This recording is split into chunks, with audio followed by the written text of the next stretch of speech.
세월을 아끼라. 때가 악하니라.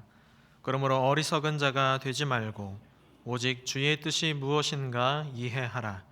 술 취하지 말라. 이는 방탕한 것이니 오직 성령으로 충만함을 받으라. 하나님은 영이시니 예배하는 자가 영과 진리로 예배할지니라. 아멘.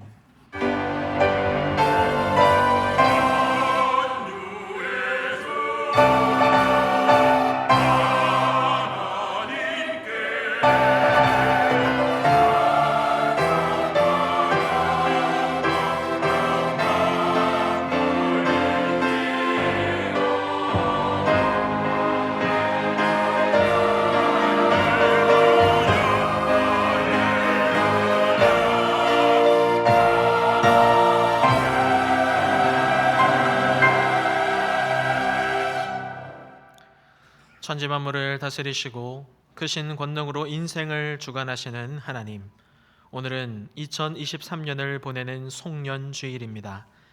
흐르는 강물처럼 덧없이 흘러가는 세월 속에 겸손히 옷깃을 여미며 예배드립니다. 우리 예배를 받아주시고 주의 말씀을 보이사 인생의 지혜를 깨닫게 하여 주시옵소서.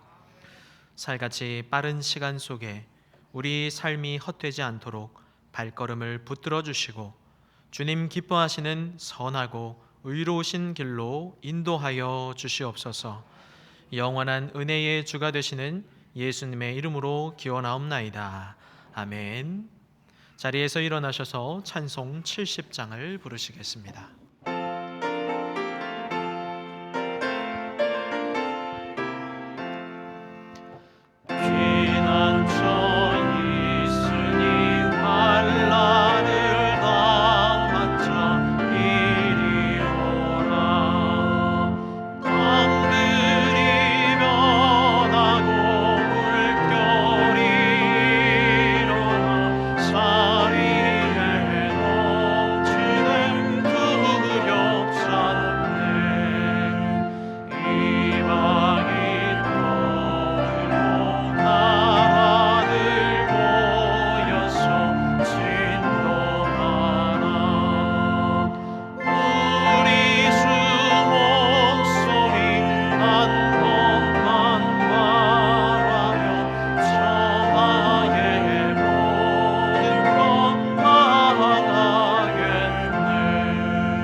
하나님, 살같이 빠른 광음 속에서도 주님은 우리를 지켜주시고 은혜로 인도하셨습니다. 그러나 저희들 한 해를 되돌아볼 때 주님의 은혜를 잊어버리고 우리 육신의 소욕대로 살 때가 많았습니다. 영적인 것에는 무관심하고 잠깐 누리는 땅의 것만 바라보며 살았습니다. 내 정욕을 채우는 일에는 열과 성을 다하면서도 주님께 드려야 할 헌신의 기회 앞에서는 등을 돌렸습니다. 주님의 애타는 부르심을 드렸으면서도 언젠가는 돌아가겠습니다 말하며 순종을 미루고 세월을 낭비하였습니다. 하나님, 우리의 죄와 허물을 용서하여 주시고 지금 주님께 순종하고 따라감으로 더 나은 신앙의 사람으로 살게 하여 주시옵소서. 이제 자비하시고 신실하신 하나님의 은혜를 구하며 우리의 죄악을 내어놓고 침묵으로 참회의 기도를 드립니다.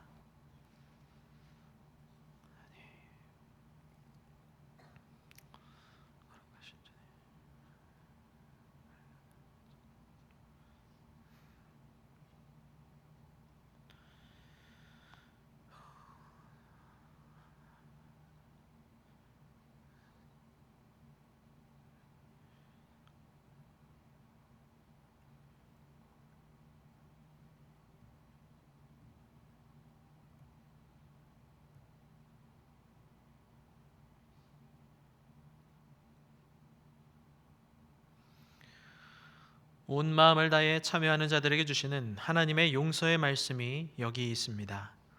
여호와께서 그의 앞으로 지나시며 선포하시되 여호와라 여호와라 자비롭고 은혜롭고 노하기를 더디하고 인자와 진실이 많은 하나님이라. 인자를 천대까지 베풀며 악과 과실과 죄를 용서하시리라. 이 말씀에 의지하여 참여하는 우리 모두의 죄와 허물이 완전히 사하여졌음을 담대히 선언합니다. 이제 죄사함의 확신을 가지고 주기도문으로 기도드립니다. 하늘에 계신 우리 아버지, 아버지의 이름을 거룩하게 하시며 아버지의 나라가 오게 하시며 아버지의 뜻이 하늘에서와 같이 땅에서도 이루어지게 하소서. 오늘 우리에게 일용할 양식을 주시고 우리가 우리에게 잘못한 사람을 용서하여 준 것 같이 우리 죄를 용서하여 주시고 우리를 시험에 빠지지 않게 하시고 악에서 구하소서. 나라와 권능과 영광이 영원히 아버지의 것입니다. 아멘.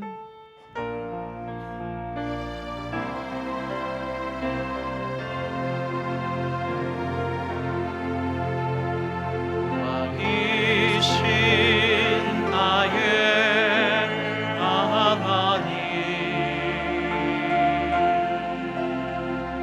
내가 주를 높이고 영원히 주의 이름을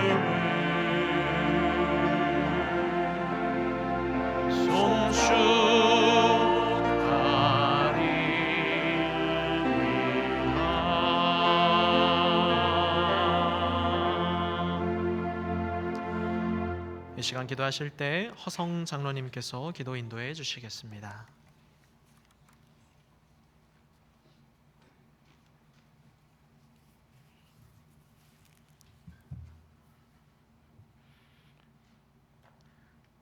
사랑과 은혜가 풍성하신 하나님 아버지, 감사와 찬양을 드립니다.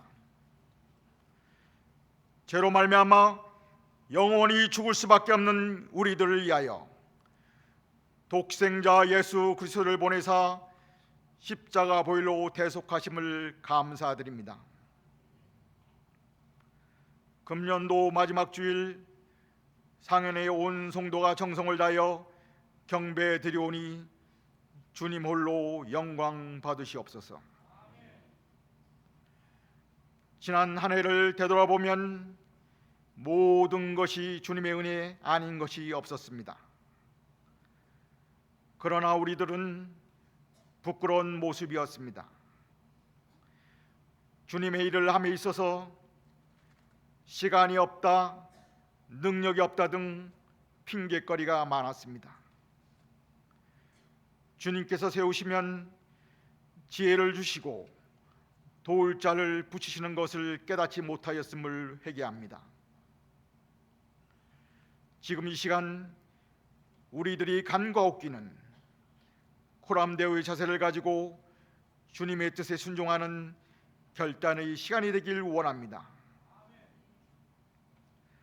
자기 신념만 가득 찬 종교인이 아니라 예수님의 사랑을 이웃에게 전하는 참 그리스도인이 되게 하여 주시옵소서.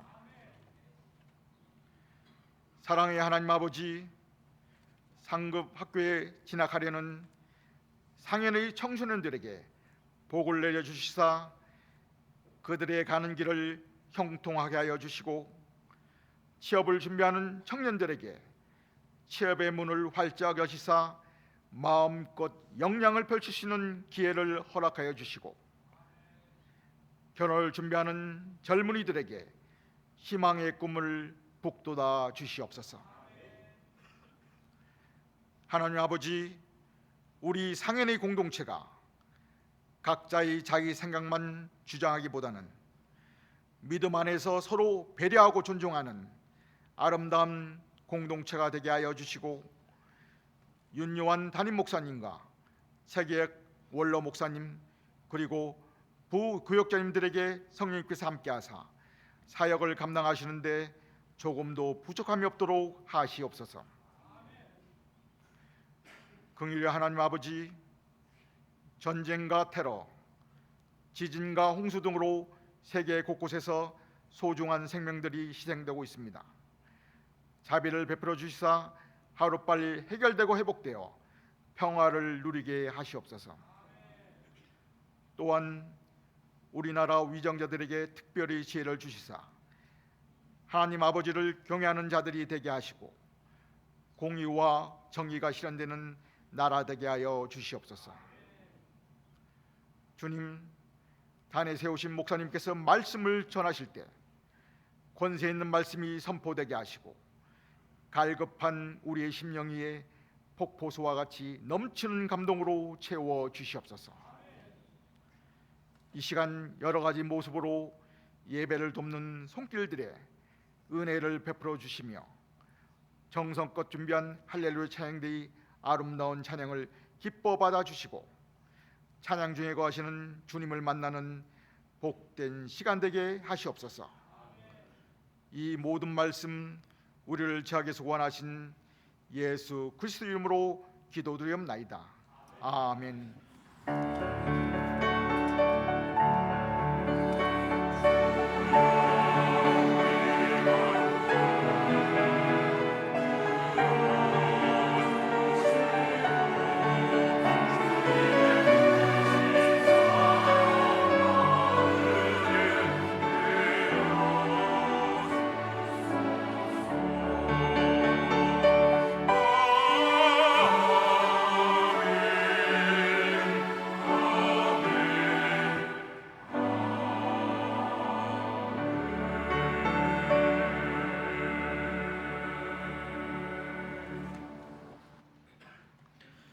오늘 우리에게 주시는 하나님 말씀은 역대하 33장 10절에서 20절 말씀입니다.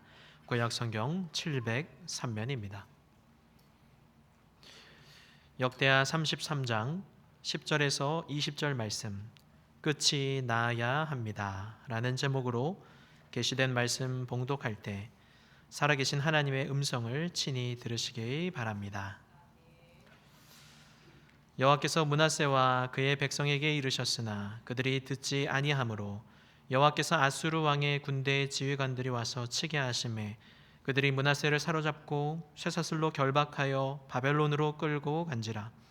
그가 환난을 당하여 그의 하나님 여호와께 간구하고 그의 조상들의 하나님 앞에 크게 겸손하여 기도하였으므로 하나님이 그의 기도를 받으시며 그의 간구를 들으시사 그가 예루살렘에 돌아와서 다시 왕위에 앉게 하심에 므낫세가 그제서야 여호와께서 하나님이신 줄을 알았더라. 그 후에 다윗성 밖 기혼 서쪽 골짜기 안에 외성을 쌓되 어문 어기까지 이르러 오벨을 둘러 매우 높이 쌓고 또 유다 모든 견고한 성읍에 군대 지휘관을 두며 이방 신들과 여호와의 전에 우상을 제거하며 여호와의 전을 건축한 사내와 예루살렘에 쌓은 모든 제단들을 다 성 밖에 던지고 여호와의 제단을 보수하고 화목제와 감사제를 그 제단 위에 드리고 유다를 명령하여 이스라엘 하나님 여호와를 섬기라 하매 백성이 그의 하나님 여호와께만 제사를 드렸으나 아직도 산당에서 제사를 드렸더라. 므낫세의 남은 사적과 그가 하나님께 한 기도와 선견자가 이스라엘 하나님 여호와의 이름으로 권한 말씀은 모두 이스라엘 왕들의 행장에 기록되었고 또 그의 기도와 그의 기도를 들으신 것과 그의 모든 죄와 허물과 겸손하기 전에 산당을 세운 곳과 아세라 목상과 우상을 세운 곳들이 다 호세의 사기에 기록되니라. 므낫세가 그의 열조와 함께 누움에 그의 궁에 장사되고 그의 아들 아몬이 대신하여 왕이 되니라. 아멘. 이는 하나님의 말씀입니다.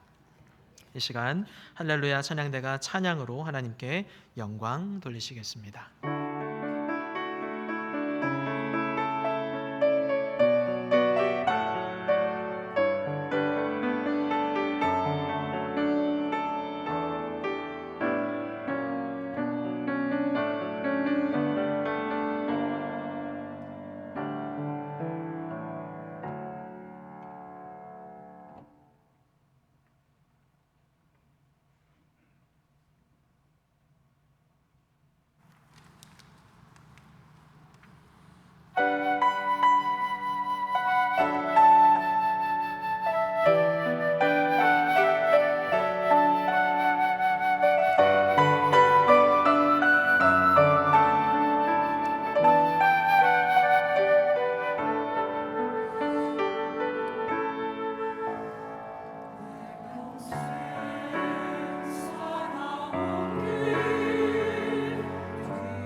감사합니다. 우리 하나님 크신 영광 받으신 줄 믿습니다. 함께 하신 우리 주님의 은혜를 귀하게 찬양해 주셨는데요.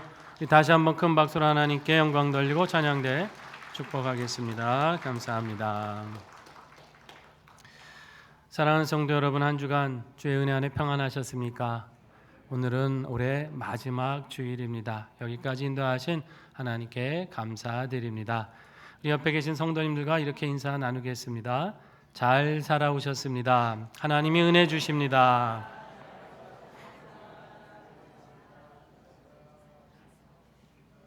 여기까지 온 것 우리 하나님의 은혜입니다. 앞으로도 하나님 은혜 주셔서 평안히 살아가게 될 줄로 믿습니다. 늘 함께 하신 하나님 의지하고 바라셔서 우리 삶의 모든 순간 주께서 주시는 평안과 형통함을 누리시기를 주의 이름으로 축복합니다. 여러분, 용두삼이라고 하는 말 아시죠? 머리는 용인데 꼬리는 뱀이다라는 뜻이에요. 뭔가 거창하고 좋게 시작을 했는데 끝이 미미하게 끝나는 것을 가리켜 비유적으로 이르는 말입니다. 그런가 하면 유종의 미라고 하는 말도 있습니다. 한번 시작한 일을 끝까지 한결같이 잘해서 좋은 결실을 맺었다라는 말이에요. 어쩌면 의미적으로 보면 이 용두삼이라는 말과 유종의 미라고 하는 말이 조금 대비된다고 할 수가 있습니다. 그렇다면 여러분에게 지난 한 해는 어떤 해셨습니까? 용두삼이와 같으셨나요? 아니면 유종의 미를 거두고 계십니까? 모쪼록 여기 계신 상인의 모든 성도님들은 올 한 해 기도하시고 계획하셨던 모든 일들 유종의 미를 거두어 가시기를 주의 이름으로 축복합니다. 첫 주일 예배 드린 데가 엊그제 같은데요. 벌써 올해 마지막 주일이 되었습니다. 저만 느끼는 마음은 아니실 텐데요. 여러분, 이렇게 또 마지막이라고 하는 시간이 주시는 의미가 무엇일까요? 그리고 이 마지막 시간에 가져야 될 우리의 신앙의 태도는 어떤 것이 되어야겠습니까? 오늘 본문을 통해서 우리는 함께 생각해 보고자 합니다. 본문에 등장하는 사람은 남유다 왕국의 14번째 왕이었던 므낫세라고 하는 사람의 이야기예요. 그는 신앙이 좋던 히스기야 왕의 아들이었습니다. 그 아버지가 죽고 난 다음에 불과 12살밖에 되지 않는 나이에 왕위에 오릅니다. 아주 어린 나이에 왕위에 오른 거죠. 그리고는 55년이란 세월, 이스라엘 역대 왕 중에 최고 긴 기간을 통치하는 왕이 됩니다. 신앙이 좋던 아버지를 이었으니까 이 아들의 신앙이 좋았다면 얼마나 좋았을까요? 그런데 그렇지를 못했어요. 그는 아버지와 정반대의 길을 걸었습니다. 아버지가 유다 땅에서 산당을 무너뜨리고 우상들을 다 회파시켰거든요. 근데 이 아들인 므낫세는 그 우상들을 다시 세우고 들여왔어요. 아버지가 실컷 산당을 헐어놨더니 그 산당을 다시 세우고 바알과 아세라 목상을 거기에 둡니다. 신접한 사람을 가까이 하면서 그들의 말을 듣고 정치를 하기 시작해요. 하나님의 음성을 들어야 되는데 신접한 자들의 이야기를 들어요. 뿐만 아니라 자신이 만든 우상을 하나님의 성전에 버젓이 세워놓고 그 앞 제단에서 우상들을 향해 제사를 드립니다. 한마디로 남쪽 유다의 왕들 중에 악하다 해도 이렇게 악한 왕이 없을 정도로 최고로 악한 왕이었어요. 하나님은 그동안에 남유다의 죄악을 많이 참으셨습니다. 다윗에게 하신 약속이 있었잖아요. 그런데 이 므낫세의 악행 때문에 결국은 남유다를 징계하시기로 결정하십니다. 나중에 왜 남유다라는 나라가 바벨론에 의해서 멸망을 당하죠? 그리고 포로로 끌려가서 70년이라는 세월을 고통을 받습니다. 바로 그렇게 된 주된 이유가 바로 이 므낫세 왕의 죄악이 발단이었어요. 그가 아주 큰 기여를 했습니다. 본문에 보니까 여기도 하나님의 말씀을 계속해서 므낫세가 듣지를 않아요. 그러니까 하나님께서는 아수르라고 하는 나라를 들어서 유다를 치게 하십니다. 자, 그때 어떻게 됐나요? 므낫세 왕이 사로잡힙니다. 포로가 되어서 쇠사슬에 매여서 당시 아수르의 지배 아래 있던 바벨론이라고 하는 지역으로 끌려갑니다. 그래도 한 나라의 명색이 왕이었는데 끌려가도 그냥 끌려가면 모르지만 어떻게 합니까? 쇠사슬에 매여 죄수처럼 끌려가는 거죠. 큰 수치를 당했습니다. 왕이 왜 이런 수치를 당한 겁니까? 하나님을 거역했기 때문이에요. 그 말씀을 계속해서 듣지 않았기 때문입니다. 그런데 이 말씀에 보니까 이 수치 속에 놀라운 반전이 일어나고 있습니다. 본문 12절과 13절 말씀인데요. 같이 읽어봅니다. 그가 환난을 당하여 그의 하나님 여호와께 간구하고 그의 조상들의 하나님 앞에 크게 겸손하여 기도하였으므로 하나님이 그의 기도를 받으시며 그의 간구를 들으시사 그가 예루살렘에 돌아와서 다시 왕위에 앉게 하시매 므낫세가 그제서야 여호와께서 하나님이신 줄을 알았더라. 아멘. 므낫세가 이 환난 중에 무엇을 했습니까? 하나님을 찾았습니다. 크게 겸손한 마음으로 주님께 기도했습니다. 이때까지 므낫세는 그렇게 살지를 않았어요. 늘 교만했습니다. 어린 나이 왕이 되어 모든 것을 자신의 뜻대로 할 줄 알았죠. 하나님의 말씀을 듣지 않았어요. 그런데 그가 환난과 수치를 겪고 나니까 누구를 찾아요? 하나님을 찾습니다. 자기 조상들의 하나님, 자기 아버지가 그토록 열심으로 섬기던 그 하나님을 이제 자신의 하나님으로 찾기를 시작한 것이죠. 그럼 므낫세의 아버지가 어떤 왕이라고 말씀드렸어요? 히스기야라고 하는 아주 신앙이 훌륭한 왕 아닙니까? 근데 이 히스기야도요, 사실 살아있을 때 큰 위기를 만난 적이 있습니다. 하나님께서 그가 병들었을 때 뭐라고 선언하세요? 너는 이제 곧 죽을 것이다. 후계자를 정해라. 아예 선언하셨어요. 그때 히스기야가 어떻게 합니까? 벽을 향하여 낯을 돌아 눕고 하나님 앞에 눈물로 기도하잖아요. 하나님, 모든 걸 결정하시는 분은 하나님이시지만 제가 그래도 믿음으로 하나님 섬기려고 했던 것 기억해 주십시오. 그거 기억하시고 긍휼히 여겨 주십시오. 눈물로 기도합니다. 그때 하나님이 어떻게 하세요? 결정하신 걸 바로 돌이켜버리세요. 그의 병을 깨끗이 고쳐주셨습니다. 뿐만 아니라 15년을 더 살면서 왕으로서의 그 직무를 다할 수 있도록 생명까지 연장시켜 주셨어요. 므낫세는 바로 그때 덤으로 얻은 15년의 세월 동안에 얻은 아들이 바로 이 므낫세입니다. 히스기야가 노년에 이 아들을 얻었을 때 여러분 얼마나 애지중지했겠어요? 자신이 하마터면 죽었으면 만나지 못할 아들 아닙니까? 얼마나 이뻐했을까요? 다른 아들들이 있었는지는 모르겠지만은 이 불과 12살밖에 안 되는 아이를 바로 그 다음 후계자로 지목한 걸 보면 대단한 총애와 사랑을 받았던 것을 알 수 있습니다. 그런데 이 아들이 사랑은 많이 받았는데 신앙을 물려받지를 못했어요. 어린 나이에 일찍 권세를 쥐다 보니까 겸손을 배울 기회가 없었습니다. 자, 그러던 그가 환난을 당하고 나서야 하나님 앞에 겸손해졌어요.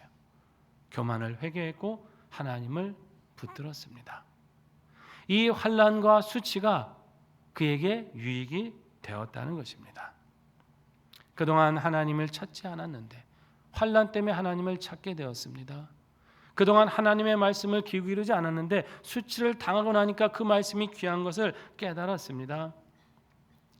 아마 므낫세는 이 환난 가운데 아버지의 지난 날을 떠올렸을지도 모릅니다. 그의 아버지가 병 때문에 사망 선고를 받았을 때 왕이었지만 할 수 있는 게 뭐가 있습니까? 할 수 있는 거라고는 하나님을 찾는 것밖에 없었죠. 그 이야기를 어렸을 때 수없이 듣고 들었을 겁니다. 하나님이 나를 고쳐주셨다. 너에게도 함께 하실 것이다. 근데 므낫세는 귓등으로 흘려버렸어요. 그런데 자신의 환난을 당하고 나니까 아버지와 같은 고통을 겪고 나다 보니까 이제는 아버지가 찾았던 그 하나님을 자신도 찾게 되더라는 것입니다. 여러분, 환난과 수치라는 것이 우리 삶에 없으면 좋겠지만은 그러나 이 환난조차도 하나님은 우리의 영적인 유익을 위해서 얼마든지 사용하실 수 있음을 믿으시기를 바랍니다. 그것이 곧 고통만은 아니라는 것이죠. 하나님을 찾을 수 있으면 유익이라는 거예요. 이 환난 때문에 므낫세가 산 거 아닙니까? 이 환난 때문에 그는 하나님을 머리로 아는 하나님이 아니라 내 삶에서 붙들고 체험하고 고백하는 하나님으로 만났다는 것입니다. 그가 하나님을 간절히 찾았을 때 여러분 하나님이 어떻게 하십니까? 그의 기도를 들으셨습니다. 수치와 속박에서 벗어나게 하셨어요? 그뿐이 아닙니다. 다시 예루살렘에 돌아와서 잃어버렸던 왕권, 한번 잃어버리면 어떻게 되찾을 수 있습니까? 그 왕권을 다시 회복할 수 있도록 역사해 주셨습니다. 통회하고 자복하는 심령을 결코 외면치 않으시는 하나님이셨던 거죠. 사랑하시는 성도 여러분, 인생의 참된 축복이 무엇입니까? 여러분, 그것은 바로 우리가 어떤 상황에서든지 하나님을 찾고 만날 수 있는 것이 인생의 참된 복인 것을 기억하시기를 바랍니다. 여러분, 세상에서 많은 걸 누린다 한들 하나님이 동행하고 계시지 않으면 그게 무슨 소용입니까? 죄악만 쌓고 진노만 쌓다가 가는 거 아니에요? 그러나 가진 것을 잃어버린다 하더라도, 환난 때문에 내 삶이 초라하게 여겨진다 하더라도 거기서 하나님을 찾고 만날 수 있으면 그게 진정한 축복입니다. 그분과 동행할 수만 있다고 한다면 실패의 자리는 회복의 자리가 되는 거예요. 절망했던 자리는 소망의 자리가 되는 것이고, 수치스러웠던 시간은 영광의 시간으로 바뀌게 되는 것입니다. 어느 순간에서든지 항상 하나님을 찾고 동행하셔서 나중에 더 좋은 사람, 갈수록 하나님의 은혜와 축복을 누리는 사람으로 살아가시기를 바랍니다. 그러면 시작보다 끝이 나은 사람이 되기 위해서 여러분, 우리는 구체적으로 그러면 어떻게 살아야 할까요? 본문 15절과 16절 말씀을 통해서 함께 살펴봅니다. 함께 읽어보겠습니다. 이방 신들과 여호와의 전의 우상을 제거하며 여호와의 전을 건축한 사내와 예루살렘에 쌓은 모든 제단들을 다 성 밖에 던지고 여호와의 제단을 보수하고 화목제와 감사제를 그 제단 위에 드리고 유다를 명령하여 이스라엘 하나님 여호와를 섬기라 하매. 아멘. 이 구절을 보시면 므낫세가 은혜 받기 전과 은혜 받은 후에 삶이 완전히 달라져 있는 것을 보게 됩니다. 이전에는 어땠어요? 우상을 갖다 만들었어요. 갖다 하나님 전에 세워놨습니다. 그런데 이제 어떻게 했어요? 그 모든 우상을 다 제거해 버렸어요. 우상을 위해 만들었던 제단 다 헐어버리고 성 밖에 던져버렸습니다. 전에는 사수를 행하던 자들의 말을 듣고 정치를 했다면 이제는 하나님의 말씀을 따라 통치하는 왕이 되었습니다. 뿐만 아니라 하나님에 대한 예배, 그 신앙을 회복하기 시작해요. 무너진 제단 보수합니다. 예배를 회복하는 거죠. 하나님 앞에 감사와 화목제물을 올려드려요. 그동안 주님과의 교제는 완전히 단절되어 버렸었습니다. 그런데 감사제, 화목의 제사를 드리면서 다시 하나님이 주시는 화평을 누리고 그분과의 교제를 회복해 가기 시작합니다. 더 나아가 어떻게 합니까? 유다 온 백성에게 명령하죠. 이제부터는 하나님을 섬기라고 공포합니다. 우상에 쩌들어 있던 그 많은 백성들의 삶의 문화를 바꾸겠다는 거죠. 신앙 개혁을 이루기에 힘썼다는 것이에요. 므낫세는 처음보다 분명 나은 사람이 되었습니다. 아니, 나아진 정도가 아니라 어떻게 보면 처음은 잘못 시작했지만 아주 끝이 좋은 사람이 되었던 것이에요. 하마터면 유다의 역사 속에 가장 악한 왕으로 남을 뻔했는데 그가 더러운 죄를 다 제하여 버리고 하나님에 대한 그 신앙을 회복하기 힘쓰면서 그는 이제는 복된 이름, 소망 있는 이름이 되었던 겁니다. 여러분, 이러한 자세가 더 나은 신앙으로 나아가는 비결인 것을 기억하시기를 바랍니다. 먼저는 여러분, 우리의 삶에서 하나님이 싫어하시는 것을 버려야 합니다. 하나님이 싫어하시는 우리 안에 죄악들이 있지 않습니까? 혈기와 그 분노의 마음들, 정욕과 욕심의 마음들, 교만한 마음, 미워하는 마음, 이간질하는 그런 마음들, 내 이익을 위해 거짓을 말하고 속이는 그런 행위들, 여러분, 우리 안에 있는 익숙해져 있는 이런 죄악들을 우리 하나님 앞에 다 가지고 나와 버려야 되는 것이에요. 여러분, 이런 더러운 찌꺼기들이 남아있으면 하나님의 은혜를 부어주실 수가 없습니다. 그 은혜가 감당이 안 되는 거죠. 말씀으로 그 더러운 죄가 얼마나 추한지를 비추고 깨달아야 합니다. 그리고 기도하면서 하나님, 내 힘으로는 안 됩니다. 그러나 주의 능력으로 이 죄악들을 벗겨내 달라고 깨끗하게 내 삶에서 몰아내야 되는 거예요. 그렇게 몰아낸 마음을 가지고 누구를 예배합니까? 하나님을 찾아야죠. 예배하고 그분을 부르짖고 그분의 도우심을 간구해야 합니다. 말씀을 통해, 기도를 통해 하나님과 교제하면서 그분의 사랑을 배워가고 그분의 인자하심을 닮아가고 그분이 행하신 겸손과 진리의 길을 우리도 따라가야 되는 거예요. 그렇게 하루하루 살다 보면 어느새 내 언어가 바뀌게 되는 거죠. 거칠고 했던 그런 거친 말에서 이제는 그 언어가 그리스도의 언어로 바뀔 거 아닙니까? 나의 행실이 주님을 조금씩 닮아가게 되는 것이죠. 결국 처음 시작했던 그 믿음의 모습보다 갈수록 나은 사람, 끝이 더 좋은 사람으로 자라가는 것입니다. 여러분, 이것을 소망하시면서 우리의 모든 더러운 행실을 내어버리고 주님과 교제하기 힘쓰므로 더 나은 사람으로 살아가시기를 바랍니다.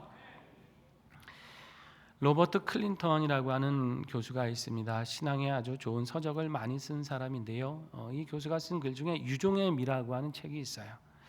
그는 이 책에서 이 성경 속에 나타나는 인물들, 또 교회 역사 속에 나타나는 인물들을 많이 연구를 합니다. 그러면서 그런 말을 합니다. 많은 신앙의 인물들이 있지만 끝까지 그 기록이 좋은 의미로 유종의 미를 거둔 사람들은 또 의외로 많지 않았다는 얘기를 해요. 그러면 솔로몬 왕 같은 사람도 그렇죠. 굉장히 뛰어난 왕 아닙니까? 전무후무한 지혜의 사람이고 온갖 부귀영화를 누린 사람이죠. 그러나 그도 마지막에는 별로 좋지를 않았어요. 하나님과 멀어졌잖아요. 반면에 이런 연단의 과정을 거치면서 처음보다 그래도 더 나은 신앙으로 살아간 사람들도 있다는 거예요. 아브라함 같은 경우가 아무 대표적인 인물일 텐데요. 여러분, 아브라함이 우리가 믿음의 조상으로 그를 기억하고 있지만 처음부터 그의 믿음이 그렇게 견고하고 좋았습니까? 그렇지는 않죠. 그는 사람이 두려워서 거짓말을 한 적도 있어요. 이방 왕 앞에 갔을 때 자기 아내 뺏기고 자신이 해를 당할까 봐 어떻게 해요? 아내를 뭐라고 속여요? 내 누이라고 속이잖아요. 2번이나 그럽니다. 2번이나 거짓말을 해요. 비겁한 사람이고 하나님 온전히 신뢰하지 못했던 모습이 있었어요. 또 하나님의 아들을 주시겠다고 분명히 약속을 했지 않습니까? 근데 그거 기다리지 못하고 나중에 어떻게 해요? 집안의 여종인 하갈을 통해서 이스마엘이라고 하는 약속되지 않은 아들을 낳는 그런 실수도 하지 않습니까? 그렇게 부족한 힘이 있었지만은 하나님은 그를 계속해서 연단하시죠. 또 약속해 주시고 도와주십니다. 그러면서 하나님을 향한 믿음이 점점점 견고해지죠. 나중에는 어떻게 됩니까? 독자 이삭을 바치라고 하시는 하나님의 그 테스트도 아무런 흔들림 없이 의심 없이 통과하는 그 믿음의 사람이 되었던 것이죠. 처음보다 나중이 더 견고한 믿음의 사람이 되었습니다. 우리가 고난의 인물로 알고 있는 욥도 그런 사람 중에 하나 아닐까요? 물론 욥이라는 사람은 처음부터도 하나님을 잘 경외한 사람이에요. 늘 주님 앞에 흠이 없는지 돌아보기에 힘썼던 사람입니다. 하지만 그는 고난 속에서 하나님을 점점 더 깨닫고 발견하게 됩니다. 처음에 그는 고난 가운데 내가 왜 이 고난을 당해야 되나 의아했죠. 나는 의로웠는데, 나는 하나님 앞에 잘못한 게 없는데 왜 이 고난을 주십니까?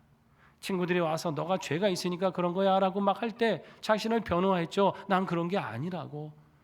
사람 앞에서는 그게 합당했지만은 그렇게 변호하다 보니까 나중에 어떻게 돼요? 나는 의로운데 왜 하나님 나한테 이런 부당한 고난을 주십니까? 하나님 너무하신 거 아닙니까? 하나님을 원망하는 그런 말도 하게 되죠.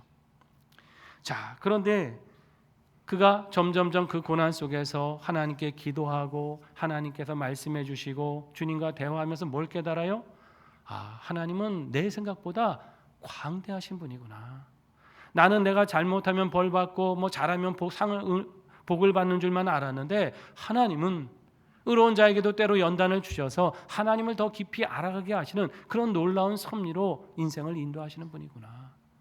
내가 함부로 알지도 못하면서 불평하고 원망했구나 하면서 그 크신 하나님 앞에 자신을 회개하지 않습니까?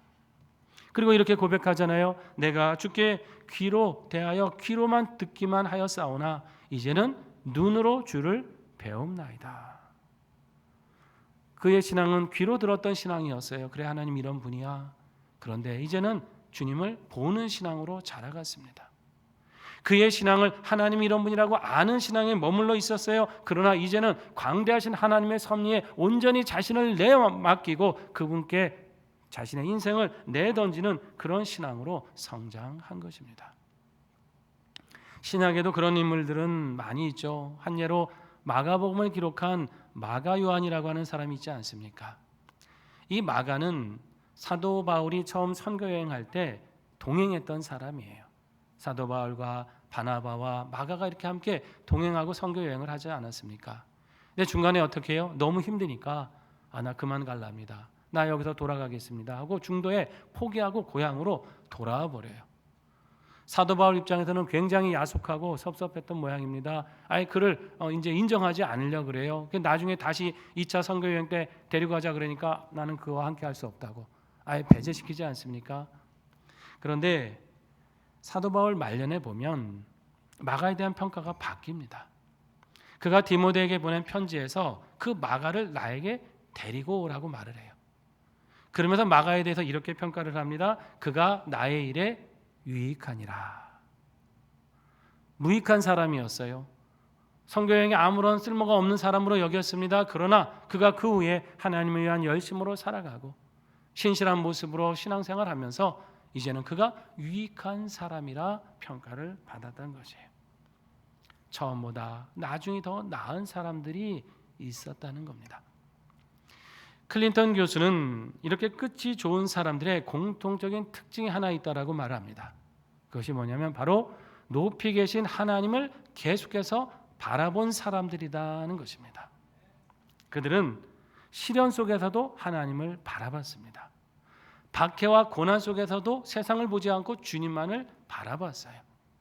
나라가 망하고 포로가 되고 환난과 수치를 당하는 상황 속에서도 절망하지 않고 주님을 바라보았습니다.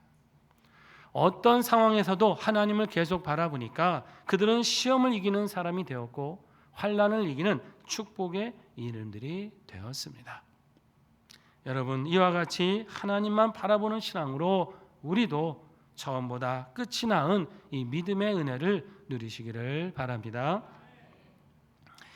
끝이 나야 한다고 하는 이 말은요, 한 해 동안 그러면 아무렇게나 막 살다가 마지막에 가서 반성만 좀 잘하자 이런 말이 아닙니다. 끝이 더 나아야 한다는 것은 우리가 시간 속에 갇혀있는 존재이기 때문에 그 순간순간을 지혜롭게 살아서 마지막에 후회가 없는 삶을 살아야 한다는 교훈이에요. 우리는 지금 한 해의 마지막을 맞이하고 있지 않습니까? 근데 여러분, 우리가 오늘까지는 올해의 마지막이라고 말하고 내일은 또 막 새해가 됐다고 기뻐하잖아요. 근데 가만히 생각해 보면 오늘이나 내일 떠오르는 태양이 다른가요? 똑같은 태양이 떠오르는 거 아닙니까? 오늘 24시간인데 내일은 25시간이 되나요? 여전히 24시간 하루입니다. 그런데 왜 굳이 한 해를 마감하는 시간을 가지고 새해를 맞이하는 시간을 갖습니까? 이것은 시간의 시작과 끝을 경험하면서 인생이 가진 유한함을 깨달으라고 하시는 하나님의 교훈이십니다. 여러분, 하나님은 영원 속에 계시죠. 그분은 시간의 제약을 받지 않으십니다. 이 말은 무엇이냐면 그분은 과거를 얼마든지 바꾸실 수 있는 분이세요. 미래를 자기 뜻대로 이미 다 결정해 놓으실 수 있습니다. 시간에 매이시는 분이 아니라 영원 속에서 모든 것을 다스리시는 분이십니다. 하지만 우리 인생은 유한한 존재이기 때문에 그럴 수가 없어요. 시간 속에 태어나고 시간 속에 죽습니다.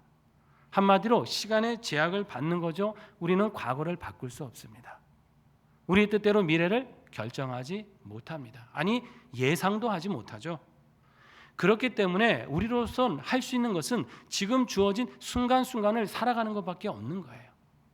이 시간을 소중히 살아야 됩니다. 왜냐하면 이거는 다시 오지 않거든요. 바꿀 수 없거든요. 이 다시 오지 않는 시간을 사는 지혜가 뭡니까?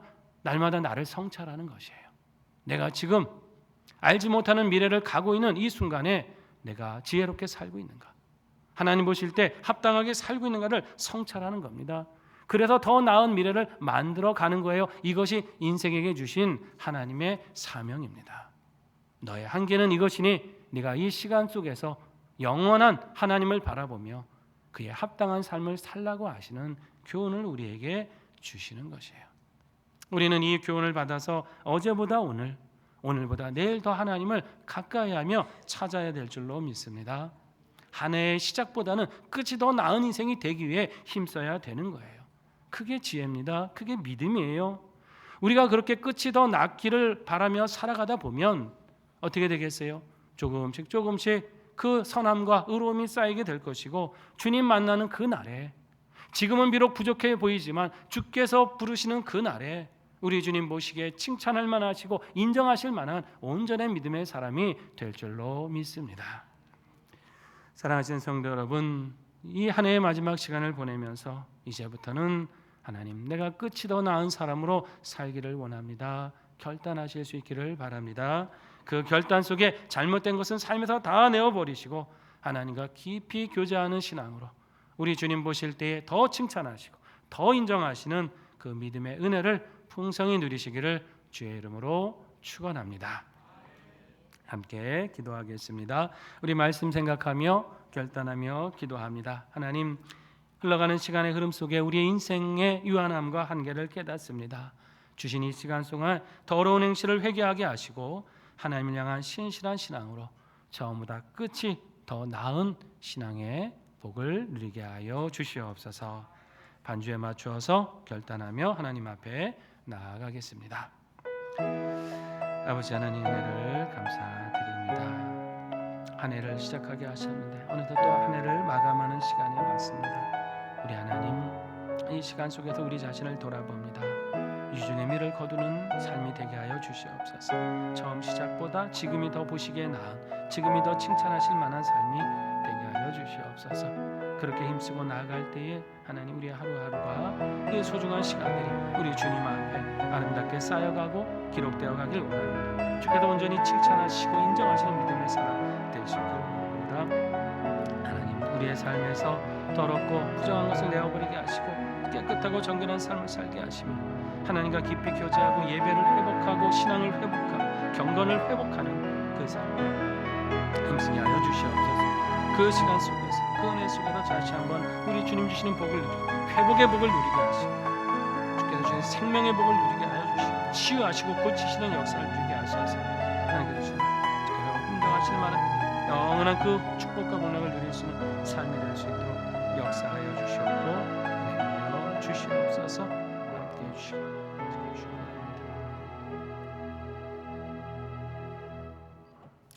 하나님, 한 해의 마지막을 보면서 우리 인생의 한계와 유한함을 깨닫습니다. 주신 이 시간 속에 우리 하나님 앞에 더러운 것을 회개하고 주를 향한 신실한 신앙으로 처음보다 끝이 나중에 더 칭찬받는 믿음의 사람으로 살게 하여 주시옵소서. 예수님의 이름으로 기도드립니다. 아멘. 찬송 433장 3절까지 부르시겠습니다.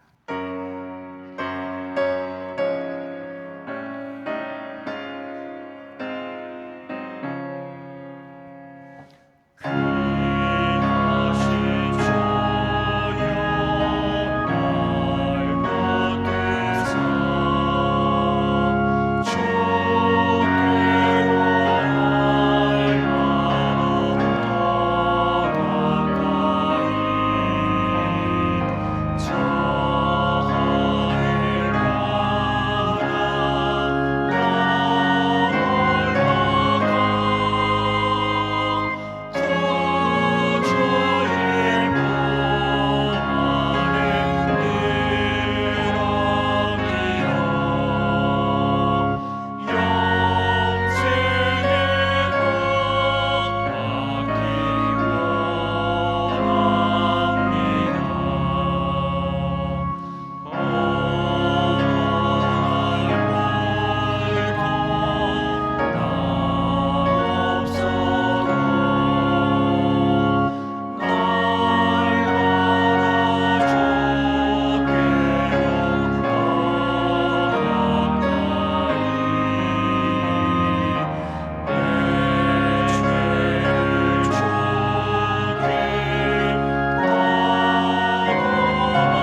우리를 창조하시고 구원하시고 영원히 보호자가 되시는 하나님, 여기까지 인도하신 에베네의 은혜를 인하여 감사드립니다.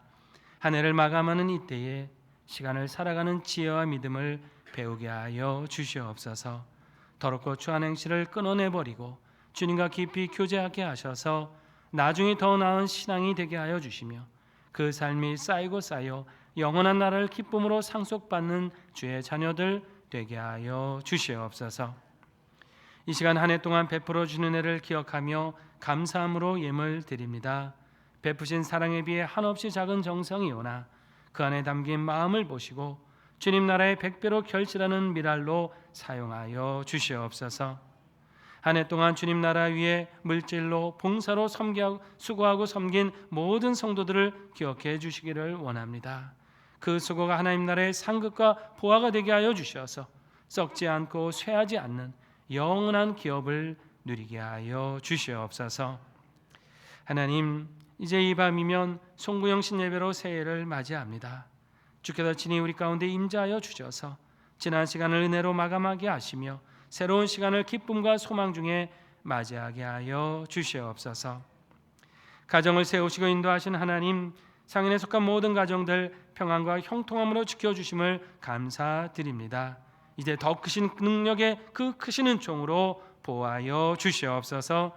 기도하는 제목들 순탄히 응답받게 하여 주시며 구원의 기쁨과 신앙의 즐거움으로 충만케 하여 주시옵소서. 진학을 위해 기도하고 준비하는 자녀들에게 합격의 기쁨을 주시고 취업을 위해 기도하는 자녀들에게 직장의 문을 열어 주시옵소서. 결혼을 위해 기도하는 자녀에게 신앙의 복된 가정 이루게 하여 주시며 태의 열매를 위해 기도하는 가정마다 생명의 자녀를 유업으로 허락하여 주시옵소서. 군복무로 유학으로 출타한 자녀들 건강과 안전으로 늘 지켜주시옵고 질병으로 애통해하며 기도하는 성도들 깨끗이 치유하게 해주셔서 새해를 강건함으로 보내도록 동행하여 주시옵소서. 다시금 주의 말씀 의지하며 세상을 향해 나아갑니다.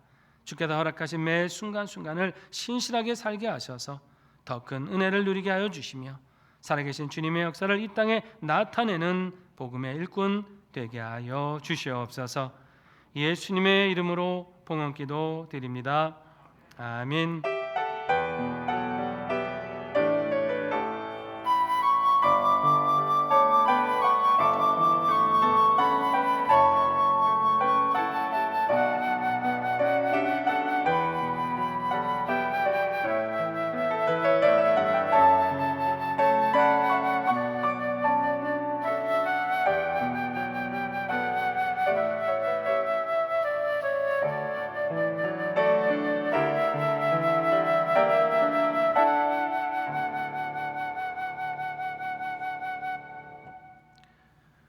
귀하고 복된 주일 상인의 한 가족이 되신 새 교우를 소개해 드립니다. 호명하게 되면 잠깐 자리에서 일어나 주시면 감사하겠습니다.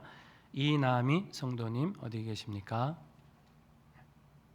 예, 저 뒤에 계신데요. 우리 큰 박수로 환영하고 축복하겠습니다. 환영합니다. 네, 우리 상영교회 통해서 복된 믿음 생활 이루시기를 바랍니다. 예, 앉아 주십시오. 교회 소식 전해드립니다. 오늘은 송년 주일이면서 청지기 주일입니다. 한 해 동안 우리 청지기로 수고하고 애쓰신 모든 분들께 감사를 드리고요. 또 새롭게 청지기로 작정하시고 준비하신 분들에게 우리 하나님의 귀한 능력과 소망이 함께 하시기를 바랍니다. 우리 주보에 삽입된 청지기 명단을 한번 꺼내 보실까요? 이제 1페이지부터 해서 청지기 명단이 있습니다. 교구를 섬기시는 분들, 찬양대를 섬기시는 분들, 또 교사로 또 찬양단으로 섬기시는 분들 계시고요. 기도팀, 주방봉사팀, 차량으로 또 여러 또 직분자들, 재직회를 섬기시는 분들, 마지막 장에는 우리 안수집사회 권사의 남녀성교회 우리 자치회를 섬기시는 임원들 명단이 있습니다. 혹시 명단이 누락됐거나 잘못되어 있으면 교역자들에게 말씀해 주시고요. 또 한 해 작정하신 대로 잘 섬겨 주시기를 바랍니다. 한 해 동안 섬기신 분들 감사하는 마음, 또 새롭게 섬기실 분들 격려하는 마음으로 이 시간 함께 서로를 위해서 큰 박수로 격려하겠습니다. 수고 많으셨습니다. 감사합니다. 청지기 선물 아직 받지 못하신 분들은 오늘 가시면서 찾아가 주시기를 바랍니다. 오늘은 올해 또 마지막 날입니다. 저녁 11시 30분에 우리 송구영신 예배로 이 자리에서 모이겠습니다. 현장 및 온라인 예배로 동시에 진행을 합니다. 우리 지난 주간에 그 신년 결단 카드 다 받으셨죠? 예, 혹시 잃어버리신 분은 오늘 필경대에서 찾아가 주시면 되겠고요. 절단 카드를 잘 그 성함을 적으시면서 읽고 작성하시고 또 기도 제목 적으셔서 저녁 예배 때 가지고 오시면 되겠습니다. 신년 감사 헌금은 들어오실 때 그냥 바로 헌금함에 봉헌하시면 되고요. 결단 카드는 헌금함에 봉헌하지 마시고 가지고 계시다가 예배 중에 다시 한번 결단하고 그렇게 봉헌하는 시간을 갖도록 하겠습니다. 교회 부속실도 아마 함께 열리게 되는데 특별히 어린 자녀를 동반하신 가정은 1층 드림홀도 개방이 되니까 그곳을 사용해 주셔도 되겠습니다. 우리 또 교역자들이 잘 안내해 드릴 것입니다. 이번 주는 내일 새벽 기도회는 송구영신 예배로 모이지 않고요. 화요일 2일부터 다시 모이도록 하겠습니다. 신년주일 맞아서 성찬식 안내해 드립니다. 그동안은 이제 송구영신 예배 때 성찬식을 진행했는데요. 이제 올해부터는 신년 첫 주일 예배 때 성찬식을 진행하도록 하겠습니다. 기억하시고 기도로 준비해 주시길 바랍니다. 신년을 맞아 특별 새벽 기도회도 계획되어 있습니다. 1월 8일 월요일부터 10일 금요일까지 5일 동안 오전 5시 30분 이 자리에서 모입니다. 주님이 찾으시는 교회라는 주제를 가지고 월요일에는 첫사랑을 회복하는 교회, 화요일 죽도록 충성하는 교회, 수요일 믿음을 굳게 지키는 교회, 목요일은 나중이 더 좋은 교회, 금요일은 거룩한 옷을 입는 교회라는 제목을 가지고 함께 말씀을 나눕니다. 특별히 이제 이번 신년 특별 새벽 기도회는 앞에 우리 찬양 인도팀이 있어서 우리 월요일 블레싱맘을 비롯한 각 찬양팀이 함께 찬양을 인도하면서 진행을 하겠습니다. 한 해의 시작을 여러분 기도로 말씀으로 잘 시작해 주시기를 바랍니다. 상현 바이블로도 이제 오늘이 마감이 됐죠. 한 해 동안 성경 읽기를 잘 마치신 분들은 잘 표시하셔서 1층 사무실로 제출해 주시고요. 다음 주일까지 제출해 주시면 되겠습니다. 그리고 또 주부에 보시면 새 말씀 카드 말씀 읽기표가 있죠. 받으셨습니까? 또 부담되게 왜 이걸 또 넣어주셨습니까? 하는 분들 계신 것 같은데 제가 여러분의 부담을 조금 더 덜어드리겠습니다. 원래 이 맥체인 성경 읽기표는 하루에 4장을 읽으면서 구약은 한 번, 신약과 시편은 2번 읽을 수 있도록 그렇게 이제 제작이 되었습니다. 그러다 보니까 이제 하루에 4장씩 읽는데 이게 하루 이틀 놓치다 보면 분량이 막 늘어나니까 부담이 되시고 중간에 이제 포기하시는 분들이 생기시는 것 같아요. 원래 성경 읽기의 취지는 성경을 한 번이라도 읽으면 되겠다라는 취지로 진행이 됐거든요. 그래서 올해부터는 표시는 신약, 시편은 2번씩 있지만 한 번씩만 읽으셔도 2번 다 그냥 읽는 걸로 그냥 표시를 하시고 한 번씩만 읽으셔도 되겠습니다. 그러니까 구약 한 번, 신약과 시편도 한 번. 그러면 하루에 평균 3장 정도씩만 읽으시면 한 해 동안 성경을 한 번 다 읽으실 수가 있습니다. 많이 부담이 주셨죠? 4장에서 3장으로 이게 얼마입니까? 엄청 줄었는데 그래서 마음의 짐을 더시고 내가 그래도 한 번은 읽겠다라는 마음으로 동참해 주시면 되겠습니다. 우리 3040 홀리브리지 파파존스 우리 아빠들의 구역 모임입니다. 파파존스 모임이 있습니다. 다음 주 1월 7일부터 3월 첫 주일까지 방학 시간을 이용해서 주일 오후 1시 30분 5층 쉐마홀에서 모여서 함께 성경 공부와 친교의 시간을 가집니다. 우리 3040 세대 아빠들 많이 참석해 주시고 많이 또 격려해 주시기를 바랍니다. 주일 예배 우리 안내와 또 봉헌위원으로 많은 분들이 섬겨주고 계셔서 참 감사한데요. 우리 3부 예배 때는 좀 인원이 부족합니다. 그래서 우리 3부 예배 안내 및 봉헌위원으로 섬겨질 분들을 모집합니다. 서리 집사님 이상이면 어느 분이나 또 해당이 되시고요. 우리 궁금하신 사항은 안치원 목사님께 문의해 주시면 되겠습니다. 1월 식당 봉사는 우리 믿음교구 식구들께서 감당해 주시겠습니다. 수고에 감사드립니다. 2부 찬양대 우리 2부는 시온 찬양대인데요. 반주자가 우리 최성경 성도가 또 4년 동안 수고하면서 반주를 해주셨고요. 사임을 하게 되고 새롭게 우리 장신대 교회음악과에 재학 중인 김만나 성도가 새롭게 부임해서 2부 찬양대를 반주하게 되었습니다. 여러분 기억하시고 격려해 주시기를 바랍니다. 이제 자리에서 일어나셔서 433장 4절을 부르시겠습니다.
지금은 우리 주 예수 그리스도의 은혜와 하나님 아버지의 크신 사랑과 성령님의 인도하심과 교통하심이 한 해의 마지막 시간에 인생의 유한함을 깨달으며 영원하신 하나님을 더욱더 의지함으로 끝이 더 나은 신앙으로 살아가기를 결단하시는 사랑하시는 상윤의 모든 성도들 위에와 성도들의 각 가정과 일터와 산업 위에 사랑하는 한국 교회와 우리 나라와 세계 민족 위에 이제로부터 영원히 함께 계시옵기를 간절히 축원하옵나이다. 아멘.